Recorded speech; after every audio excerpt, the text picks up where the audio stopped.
வணக்கம் நேர்களே. மற்றொரு அரசியல் முற்றத்து அரசியல் என்ற இந்த நிகழ்ச்சியூடாக உங்களை சந்திப்பதிலே மிக்க மகிழ்ச்சி அடைகிறோம்.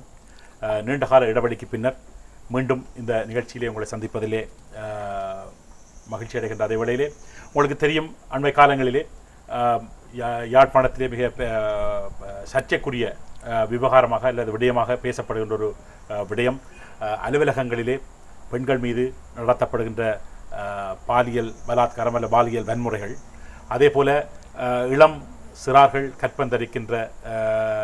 கற்பந்தரித்தல் அதிகரித்திருப்பதாக வெளிவருகின்ற அறிக்கைகள். இந்த விடயங்கள் தொடர்பாக நாங்கள் இன்றைய இந்த நிகழ்ச்சியிலே கலந்துரையாட இருக்கிறோம். அந்த நிகழ்ச்சி தொடர்பாக இந்த விஷயம் தொடர்பாக நாங்கள் கதைப்பதற்காக இந்த நிகழ்ச்சியிலே பேசுவதற்கு முயற்சித்த பொழுது இந்த நிகழ்ச்சியிலே இணைத்துக் கொள்வதற்கு பெண்கள் தரப்பிலிருந்து யாரையாவது சேர்த்துக்கொள்ள வேண்டும் என்று நாங்கள் பகிரத பிரயத்தனம் செய்தோம். ஆனால் அந்த இந்த நிகழ்ச்சியிலே கலந்து கொள்வதற்கு ஒரு சிலர் தயக்கம் காட்டுகிறார்கள் அல்லது முன்னுக்கு வருவதற்கு தயங்குகிறார்கள். அதாவது பெண்களுடைய பிரச்சனை தொடர்பாக பேசுவதற்கு அல்லது அந்த பிரச்சனை தொடர்பாக பிரச்சனைகளை முன்வைப்பதற்கு பெண்களே முன்வராத ஒரு நிலை யாழ்ப்பாணத்திலே இருந்து கொண்டிருக்கின்றது. அந்த நிலையிலும் நாங்கள் இந்த பிரச்சனை, அதாவது சில நாட்களாக இது மிக ஒரு பாரிய பிரச்சனைக்கு ஒரு பேசுபொருளாக இப்பொழுது அந்த விவகாரம் பேசப்படுவதால் இந்த பிரச்சனை தொடர்பாக நாங்கள் இன்றைய நிகழ்ச்சியிலே பேசவிருக்கிறோம். இங்கே இந்த பிரச்சனைகளை நான் நினைக்கிறேன், யாழ்ப்பாணத்திலே இது போன்ற சமூக பிரச்சனைகளை முன்னெடுக்கின்ற அமைப்புகள், அதாவது பலர் இருக்கிறார்கள். பலர் இருந்தாலும் அவர்கள் பத்திரிகைகள் அல்லது அறிக்கைகளூடாக அல்லது தொண்டு நிறுவனங்கள், அதாவது என்ஜிஓஸூடாக அந்த பிரச்சனைகளை வைக்கிறார்கள் ஒழிய மக்கள் மத்தியிலே கொண்டு செல்வதற்கான முயற்சிகளை யாரும் எடுத்ததாக நாங்கள் காணவில்லை. ஆனால் மிக அண்மை காலத்திலே ஆய்வறிவாளர் ஒன்றியம் அணியம் என்ற பெயரிலே சில புத்திஜீவிகள் இணைந்து இது போன்ற பிரச்சனைகளை மக்கள் மத்தியிலே எடுத்து வருகின்ற அல்லது இது தொடர்பான ஆய்வுகளை நடத்துகின்ற முயற்சிகளை செய்து கொண்டிருக்கிறார்கள். அந்த அணியை சார்ந்த சட்டத்திரணி ரெங்கன் அவர்கள் வழக்கம் போல எங்களுடைய நிகழ்ச்சிகளிலே கலந்து கொண்டிருந்த ரெங்கன் அவர்களும் யாழ்ப்பாண கல்வி நிலையத்தினுடைய இந்த பிரச்சனை, அதாவது இந்த பிரச்சனையிலே மிக அதிகமாக பேசப்படுகின்றது கல்வித்துறை சார்ந்த அலுவலகங்களிலே தான் இந்த பிரச்சனைகள் அதிகமாக இடம்பெறுவதாக அண்மை காலங்களிலே குற்றச்சாட்டு முன்வைக்கப்படுகின்றது. அந்த வகையிலே யாழ்ப்பாண கல்வி நிலையத்தினுடைய ஆசிரியர் ஆலோசகராக இருக்கின்ற ஜோர்ஜ் மாஸ்டர் அவர்களும் இன்றைய இந்த நிகழ்ச்சியிலே எங்களோடு கலந்து கொள்கின்றார். வணக்கம் ஜோர்ஜ் மாஸ்டர். வணக்கம். முதல்ல ரங்கன், நீங்கள் சொல்லுங்க. அதாவது மிக அண்மையிலே இந்த பலாலி ஆசிரியர் பயிற்சி கலாசாலையிலே கோப்பாயிலும் இது தொடர்பாக கொஞ்ச காலம் முந்தைய அந்த பிரச்சனை முன்வைக்கப்பட்டது. இப்போ மிக அண்மையிலே பலாலி ஆசிரியர் கலாசாலை மீது ஒரு குற்றச்சாட்டை யாழ் அரசாங்க அதிபர் சுமத்தியிருந்தார். அது பின்னர் அவர்கள் அது தொடர்பாக அறிக்கை வெளியிட்டிருக்கிறார்கள். நீங்கள் அதை இந்த பிரச்சனை எப்படி பார்க்கிறீர்கள்? இது என்றால் மிக முக்கியமான ஒரு பிரச்சனை. அந்த பலாலி ஆசிரியர் கலாசாலையினர் நாங்கள் சட்டரீதியாக சந்திக்க போகிறோம் என்று கூட ஒரு மிக துணிச்சலாக ஒரு அறிக்கையை வெளியிட்டிருக்கார்கள். அவை சட்ட ரீதியாக நீங்கள் அதை பார்க்கக்கூடியதாக இருக்கின்றன. நீங்கள் அதை பற்றி நேற்று அரசாங்க அதிபருடைய இந்த அறிக்கை வந்தது. இதுக்கு முதலும் அரசாங்க அதிபர் இப்படி அரசு நிறுவனங்களில் பல்கலைக்கழகத்திலேயும் என்று நினைக்கிறேன், யாழ்ப்பாண பல்கலைக்கழகத்திலேயும் அப்படியான இடங்கள்லையும் இப்படியான சில பிரச்சனைகள் இருக்கின்ற பெண்கள் மீதான வன்முறை அல்லது இப்படி பலாத்காரம், ஆங்கிலத்திலே சொல்கிற சுகம், தமிழ்லேயே அதுக்கு என்ன அர்த்தத்தில் வருதுன்னு எனக்கு கதைக்கு கஷ்டமாக இருக்குது. அதை பற்றி ஒரு அறிக்கையை விட்டுருந்தவ அது பரவலாக பேசப்பட்டு அப்படியே அழிஞ்சு நின்றுடுது. பிறகு திருப்பி ஒரு கிழமைக்கு முதல் ஒரு அறிக்கை விட்டால் இந்த பேர்களை நாங்கள் இப்படியான பெண்கள் மீதான பாலியல் துன்புறுத்தல் செய்கிறவர்களுடைய பேர் விவரங்களை வெளியிட போகிறோன்னு சொல்லியிருந்தா. அப்புறம் நேற்று ஒரு அறிக்கை விட்டுருந்தா, நேற்றைய பத்திரிகையில் பலாலி ஆசிரியர் பயிற்சி கல்லூரியில் இப்படியான துன்புறுத்தல் இருக்குண்டு எனக்கு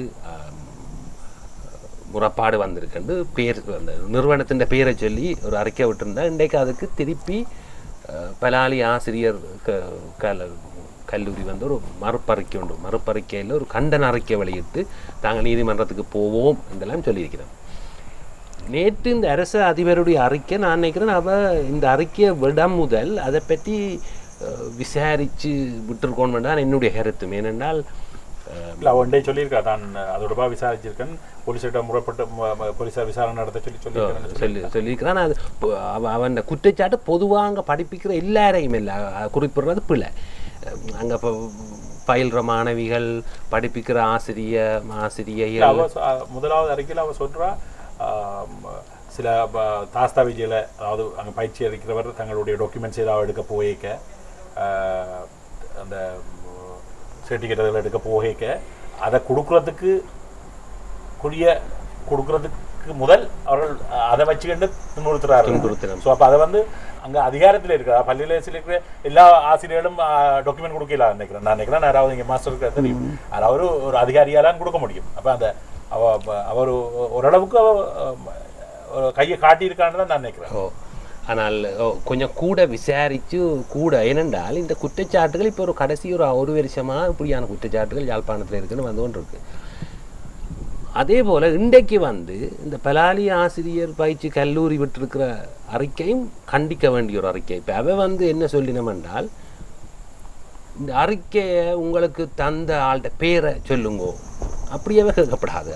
ஏனென்றால் இந்த பெண்கள் வந்து தங்களுக்கு எதிரான பிரச்சனைகளை பகிரங்கப்படுத்தாததுக்கு ஒரு காரணம், அந்த பகிரங்கப்படுத்துறதால அவர்கள் மேலும் துன்புறுத்தலுக்கு உள்ளாவின மற்ற கலாச்சார பிரச்சனை.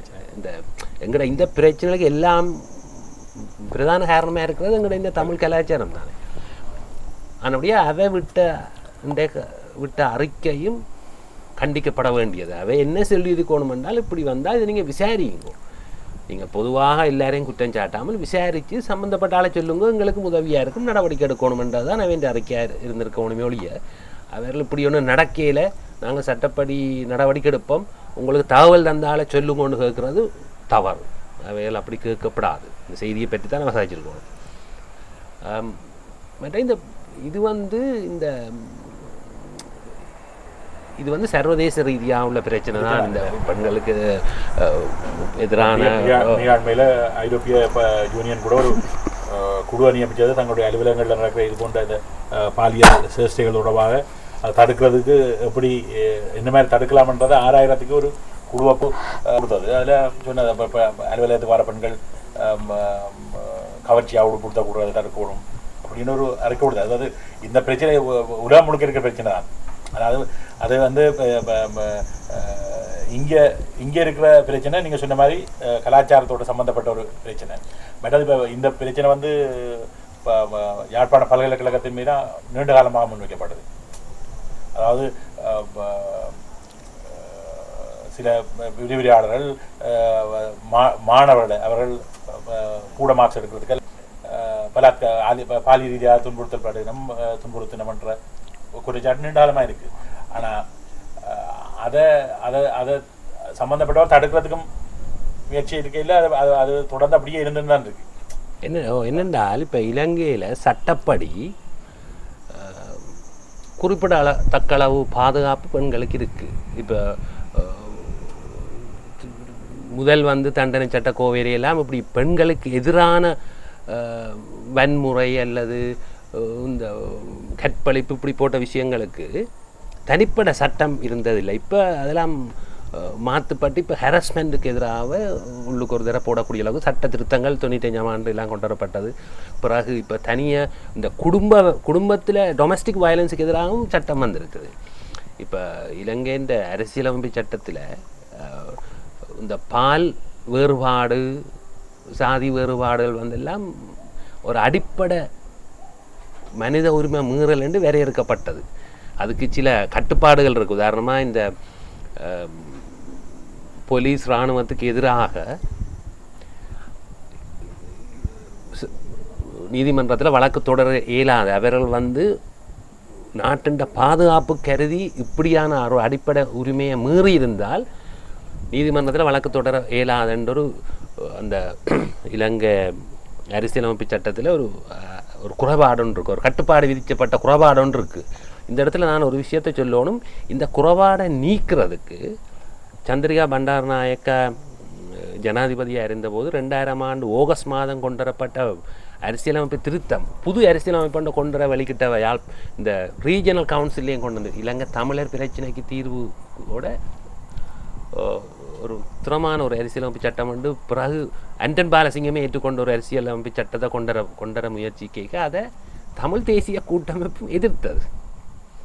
அப்போ அந்த அரசியலமைப்பு சட்டத்தில் இந்த மாற்றங்களும் செய்யப்பட்டது. இந்த பால் சமத்துவம், இந்த பால் ரீதியான துன்புறுத்தல் இருக்குத்தானே, அதுகள் அடிப்படை அதுகள் வந்து அடிப்படை மனித உரிமை மீறல் என்ற அந்த வரையறைக்கு இருந்த கட்டுப்பாடுகள் நீக்கிறதுக்கு அந்த புது அரசியலமைப்பு சட்டத்தில் நீக்கப்பட்டது. சர்வதேச ரீதியாக அதை கன பேர் விதந்துரைச்சவை, அதை கட்டாயம் கொன்ற சொல்லி பெண்கள் அமைப்புகள் விதந்துரைச்சது. ஆனால் நான் தமிழ் தேசிய கூட்டமைப்புன்னு சொல்கிறது காரணம் இன்றைக்கு அடிப்படை மனித உரிமை மீறல் என்று கொண்டறியணும். மற்றது இந்த தமிழ் கலாச்சாரம், இன்றைக்கு இந்த பெண்களுக்கு எதிரான இந்த பிரச்சனைகளை பற்றி நீங்கள் பார்த்தீங்கன்னா இந்த தேசிய அரசியல்வாதிகள் ஒன்றும் கதைக்கிறதில்லை. அது மட்டும் இல்லை, இங்கே இருக்கிற பெண்களுடைய தன்னார்வ குழுக்கள் இருக்குத்தானே, 2-3 குழுக்கள் இருக்குது, இவைகளும் கதைக்கிறதில்லை. ஏனென்றால் இவை வந்து எல்லாம் இந்த தமிழ் தேசிய சகதிக்குள்ளே இருக்கிறபடியால் அவை தமிழ் தேசியத்தை முன்னிறுத்தித்தான் எல்லாத்தையும் பார்க்குறது. இப்போ தமிழ்நாட்டில்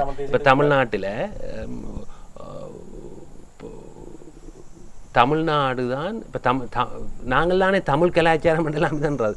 ஆனால் தமிழ்நாட்டில் இப்போ அதுவும் பெண்களைத்தான் தமிழ் கலாச்சாரத்தின் காவியல் என்று நாங்கள் எங்களோட கலாச்சாரம் பார்க்குறது, ஆண்களை பார்க்குறதில்ல.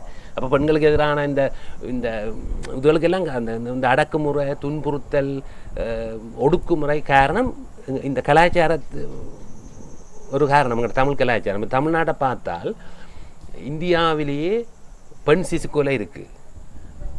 எய்ட்ஸ் கூடின மாநிலங்களில் ஒன்று தமிழ்நாடு. சில தரவுகள் சொல்லுது கிட்டத்தட்ட 50% இந்தியாவில் உள்ள அந்த அறிக்கையிடப்பட்ட எய்ட்ஸ் இதில் 50% தமிழ்நாடுன்னு சில இதுகள் இருக்குது. வரதட்சணை கொடுமை இருக்குது, இதெல்லாம் இந்தியாவில் இருக்குது. இப்போ மற்ற மாநிலங்களையும் இருக்குது, தமிழ்நாட்டில். ஆனால் தமிழ்நாடு தான் இந்த தமிழ் கலாச்சாரத்தை பற்றி உதாரணமாக குஷ்பு வந்து ஒரு பெண்களை பற்றி சொல்லிக்க இதில் முன்னுக்கு நின்றது, குஷ்புக்கு எதிராக முன்னுக்கு நின்று யாருன்னு பார்த்தால் இந்த தமிழ் தேசியவாதிகள் தான். தொல் திருமாவளவனும் மாநாடு வைகோவும் இவையெல்லாம் ராமதாசாக்கள் முன்னுக்கு நின்றது. இலங்கையில் ஒரு மாநில சுயாட்சி வருமென்றால் இந்த தமிழ் தேசியவாதிகளுடைய கைக்கு இது போகுமென்றால் இந்த அதிகாரம் இந்த பெண்களுடைய நிலைமை இன்னும் மோசமாகும் என்றதான் என்னுடைய ஒரு கருத்து. நான் அதை இங்கே சொல்லவே வேணும். ஏன்னா இந்த காரணம் எங்களோட கலாச்சாரம் என்றபடியால் இப்போ அண்மை காலமாக பார்த்துக்கொண்டு வந்தீங்கன்னா இந்த பெண்களுக்கு எதிரான இந்த பத்திரிகைகளும் ஊடகங்களும் பரப்புகிற செய்திகளை போடுற கட்டுரைகளையும் இந்த இணையதளங்களில் வாரதுலையும் பார்த்தா இங்கே ஒரு தலிபான் தமிழ் கலாச்சாரம் என்று சொல்லி ஒரு தலிபான் பாணியிலான ஒரு அடக்குமுறையை பெண்களுக்கு எதிராக கொண்டுற முயற்சி நடக்குது. பார்த்தீங்க, நீங்களே சொன்னீங்களே இங்கே வர்றதுக்கு ஒரு தரம் இன்றைக்கு பெண்கள் வர்றதுக்கே பயப்படினம், கதைக்க பயப்படினம் என்றால் ஒரு குற்றச்செயலை என்னென்று போயாவே ஒரு போலீஸ் ஸ்டேஷனில் முறையிட முடியும். நான் அப்படித்தான் நினைக்கிறேன். அதாவது இந்த யாழ்ப்பாண அரசாங்க அதிபர் இப்போ அடிக்கடி இந்த பிரச்சனையை பற்றி சொல்கிறாங்க. அதுக்கு என்ன காரணம் என்றால் அவள் ஒரு பொம்பளை, இது பாதிக்கப்படுற பொம்பளைகள் அவள்கிட்ட போய் ஓப்பனாக சொல்லக்கூடியதாரு. அதாவது அவள் இந்த பிரச்சனையை சொல்ல வேண்டியிருக்கேன். அவள் ஒரு தாய்மார் நினைச்சா எல்லா பொம்பளையிலும் போய் சொல்லிடணும். அதையே ஒரு பாலியல் துன்புறுத்தினான்ட்டு ஒரு ஆம்பளை அதிகாரிட்ட போய் சொல்லிடலாம். அப்புறம் அவரும் அதே வேலையை செய்யலாம். பாதிக்கப்பட்ட ஒரு பொம்பளையை அவரும் துன்புறுத்தலாம். அப்போ அது சார்ந்து அப்போ இவ தாய்மார் நினைச்சு எல்லாரும் போய் சொல்லிடும். சொன்னோன்னா அப்போ அவவும் ஒன்றும் செய்யலாது. அவவும் உடனே அதை எக்ஸ்போஸ் பண்ண வேண்டியிருக்கு. சில அவள் எக்ஸ்போஸ் பண்ணினால் அவர் பயந்து நிப்பாட்டிட்டு வேற நினைச்சு செய்யறாவோ தெரியல. விளங்குதா? இப்போ நான் பேரில் விட போறேன்னு சொன்னால்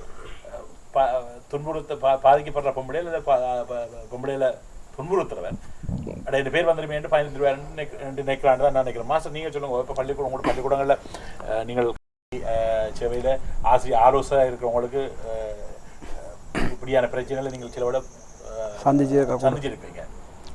நான் இப்போ உடனடியாக உங்களுடைய இந்த பலாலி ஆசிரியர் கலாசார பிரச்சனை போக முதல் சில அடிப்படையான சில விஷயங்களுக்கு போனால் தான் இன்னும் இந்த பிரச்சனையை பற்றிய பின்னணியை புரிஞ்சு கொள்ளலாம்.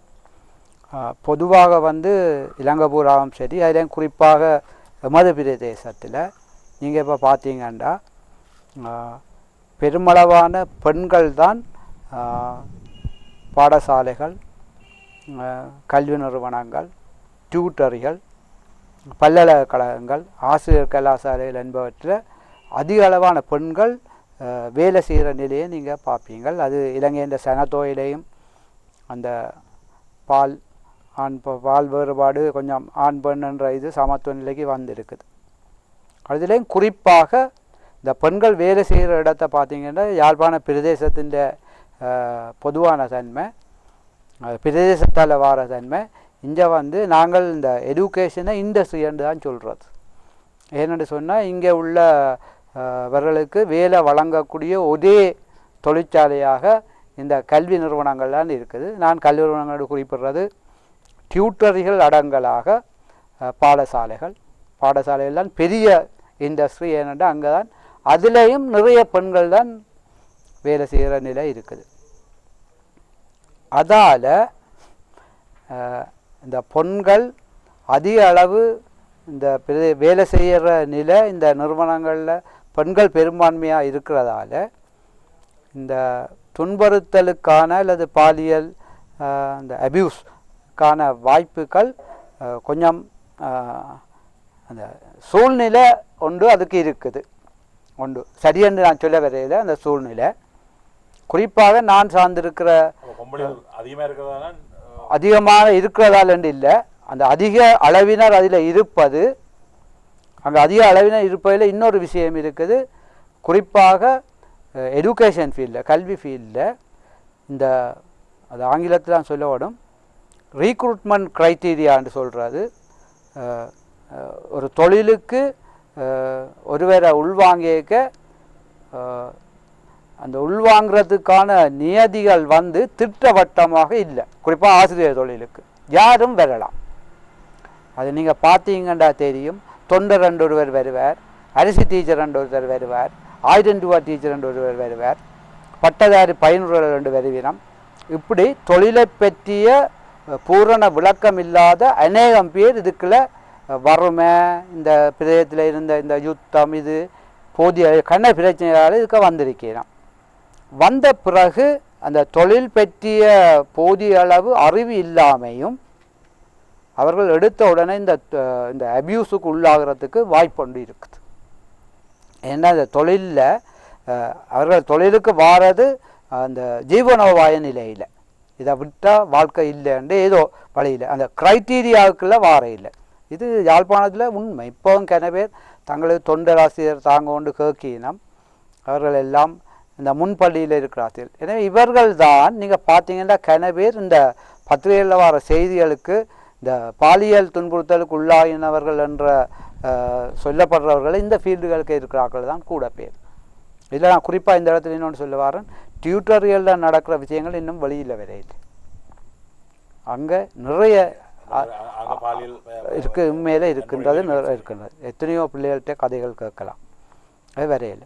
அப்போ என்னுடைய செய்தி என்னென்னா, இந்த இதுக்குள்ளே வார ஆட்கள், இந்த தொழிலுக்குள்ளே வர்ற ஆட்கள் அது குறித்த போதிய அளவு விளக்கம் இல்லாமல் வந்து அதில் வார அந்த நிர்வாக நடைமுறைகள், நீங்கள் முதல் சொன்னது போல் அந்த ப்ரொசீஜர்ஸ், ஒரு சான்றிதழை பெறுறதுக்கான இதுகளுக்கெல்லாம் சில வேளை இந்த அதிகாரிகள் இவர்களை துஷ்பிரயோக செய்ய வேண்டிய இதுக்குள்ள அவை மாட்டுப்பாடு போடணும்.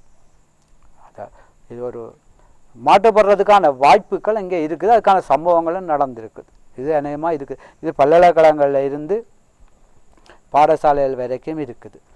அந்த அதிகாரிகள் வந்து இந்த சந்தர்ப்பங்களில் இருக்குது எல்லாருக்கும் தெரியுது. அது எங்களுடைய கல்ச்சரில், இப்போ ரங்கன் சொன்னது போல் எங்களுடைய கல்ச்சரில் ஒரு இது இருக்குது. இன்னும் வந்து அந்த இந்த இதை வெளியில் கொண்டு வந்து இதுக்கு எதிராக ஒன்றுபட்டு இதில் வெல்றதுக்கான அமைப்பு ரீதியான வேலைகளை என்ஜிஓஸ் வச்சிருக்கிறவே கொஞ்சம் பேர் இதுக்காக 1-2 பேர் குரல் கொடுக்கணுமில்லை, ஆர்கனைஸ் பண்ணி. நான் இந்த ஏற்கனவே சொன்னேன், எல்லா நிறுவனங்களிலும் பெண்கள் அதிகமாக இருப்பாங்க, குறிப்பாக பாடசாலை. அவர்களுக்கான அந்த ஒரு பாதுகாப்பு நெட்வொர்க்கை உருவாக்கல. அது அப்படி இல்லை. அப்போ அந்த விளக்கத்தை கொடுக்கணும். இப்போ உங்களோட பிரச்சனைகளுக்கு அப்படி தொழிற்சங்கங்கள் கூட படு மோசம். தொழிற்சங்கங்களே இப்படி கணக்கை அபியூஸ் செய்திருக்குது. அப்போ இருக்குது அந்த பிரச்சனை இருக்குது என்று சொல்றோம். அதை எல்லாரும் ஏற்றுக்கட்டும். ஆனால் அதை எப்படி தடுக்கிறன்ற பற்றி ஒரு இல்லை, இந்த பிரச்சனை இருக்குது. இந்த பிரச்சனைக்கு எதிரான சட்டங்களும் இருக்கு. இப்போ இலங்கையில் வந்து பார்த்தீங்கன்னா இப்போ பிரதம நீதியரசர் ஒரு பெண், சட்டமா அதிபர் ஒரு பெண், யாழ்ப்பாணத்தில் பார்த்தா சகல துறைகளோட தலைவர் மேரன், ஜனாதிபதி சட்டத்தரணியாக யாழ்ப்பாணத்தில் இருக்கிற ஒரே ஒரு பெண், மாநகர முதல்வர் பெண், அரசு அதிபர் பெண், ஒரே ஒரு பெரிய நிறுவனமான பல்கலைக்கழகத்தினுடைய துணைவேந்தர் பெண். ஆனால் இலங்கையில் பெண்களுக்காக தனி அமைச்சும் இருக்குது மகளிர். ஆனால் இப்போ அந்த அமைச்சு இன்னொன்றுக்க உள்வாங்கப்பட்டிருந்தாலும், இன்னொரு அமைச்சோட உள்வாங்கப்பட்டிருந்தாலும் அமைச்சிருக்கு. அதுன்ற பிரதி அமைச்சர் வந்து ஒரு தமிழ் முஸ்லீம். இதெல்லாம் இருக்கு. அப்போ பாதுகாப்பிற்கு விமின் டெஸ்க் இருக்குது போலீஸ் ஸ்டேஷனில். நம்ம சில குறைபாடு சொல்லி என்னென்னா அந்த இரவிலே அது பொம்பளையல் மேன் பண்ணுறீங்களே, இரவில் ஆண் போலீஸ் ஸ்டாண்ட் இருக்கும், பொம்பளை. அப்போ அந்த குறைபாடு இருந்தாலும் கூட விமின் டெஸ்க் இருக்குது, டெஸ்க் ஒன்று இருக்கும். சாரி, கொழும்பில் வந்து 24 hours ஹொட்லைன் ஒன்றும் போலீஸ் ஸ்டேஷனில் தொடங்கினா விமின் இஷ்யூக்களுக்கு. இவ்வளவு இருந்தும் கூட இந்த பால் சமத்துவம் பேணப்படாததுக்கு ஒரு காரணம் இல்லை இந்த பாலியல் ரீதியான வன்முறை இல்லை ஒடுக்குமுறை, அத்தாரிட்டியில் இருக்கிற ஒருவர் அபியூஸ் பண்ணுறான்னு இந்த இஷ்யூக்களை வருது. ஒரு ஆசிரியர் மாணவியை அபியூஸ் பண்ணுறது இல்லை ஒரு அதிபர் அப்படிதான். இதுகள் வெளியால் வராதது காரணம் எங்களோட கலாச்சாரம். எங்களோட கலாச்சாரத்துக்குள்ள சில கட்டளைகள் இருக்குத்தானே. பெண்களை வந்து ஒரு எங்களோட கலாச்சாரம் 2ஆம் தர பிரஜையை தானே வச்சிருக்குது. பெண்கள் வெளியால் வேற பயப்படினோம், கதைக்க பயப்படினோம், பேப்பரில் எழுதுவாங்க, கட்டாயம் எழுதுவாங்க. ஒரு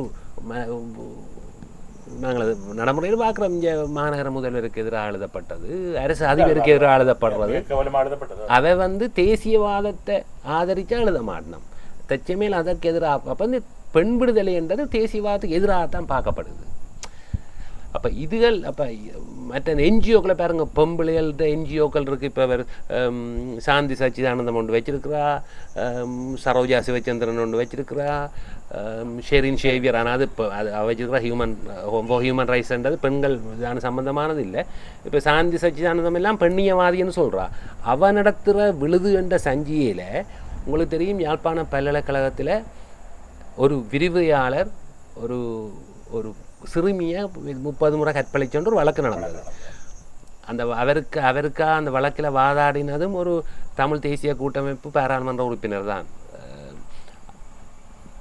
அந்த அந்த விரிவுரையாளர் தொடர்ந்தும் பல்கலைக்கழகத்தில் விரிவுரையாளராக இருக்க அனுமதிக்கப்பட்டிருந்தவர். ரெண்டாவது மட்டும் இல்லை, இந்த விழுது சஞ்சிகையில் தொடர்ந்து கட்டுரை தேசியத்தை பற்றி எழுதி கொண்டிருந்தவர். ஏன்னா தேசியத்தை பற்றி எழுதுறாருன்ற ஒன்று அந்த விமின் இஷ்யூ பெண்ணியவாதிகளை இப்படித்தான் பார்க்கணும்.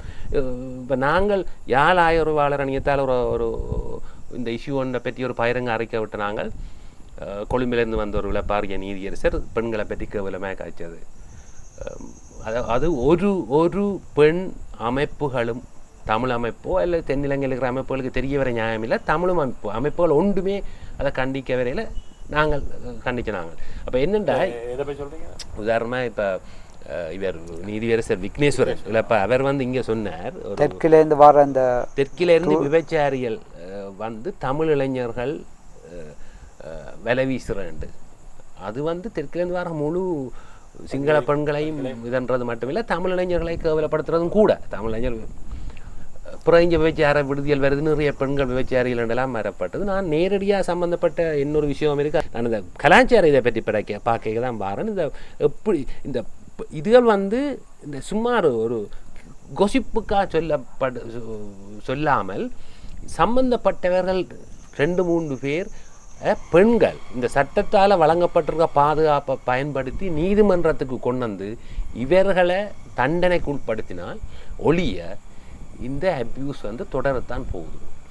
இங்கே இருக்கிற மற்ற பெண்கள் வந்து நீங்கள் யாழ்ப்பாண பல்கலைக்கழகத்தின் என்ன குழு பேரவையிலையும் இருக்கிறீங்க. இப்போ யாழ்ப்பாண பல்கலைக்கழகத்தில் வந்து முன்வைக்கப்படுற ஒரு மிகப்பெரிய இது தொடர்பான குற்றச்சாட்டு வந்து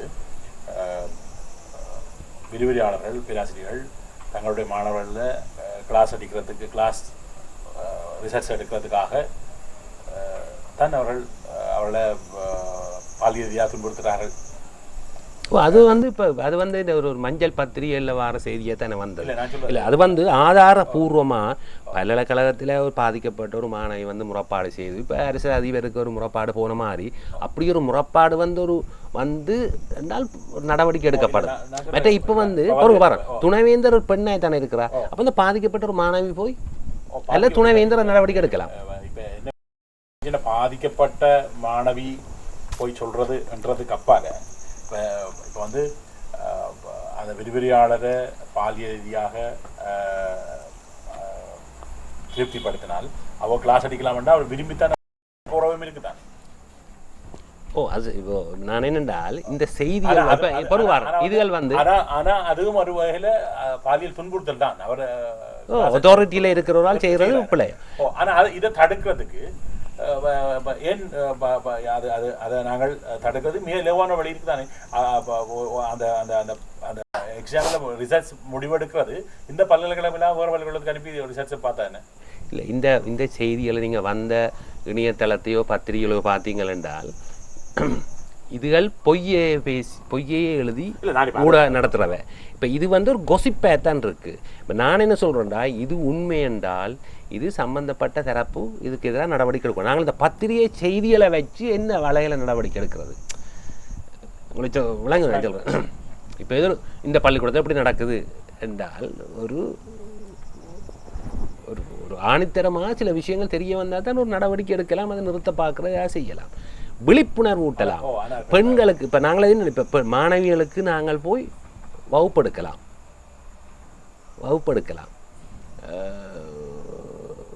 மற்ற சட்டத்தில் இருக்கிற பாதுகாப்பை வழங்கப்படுத்தலாம்.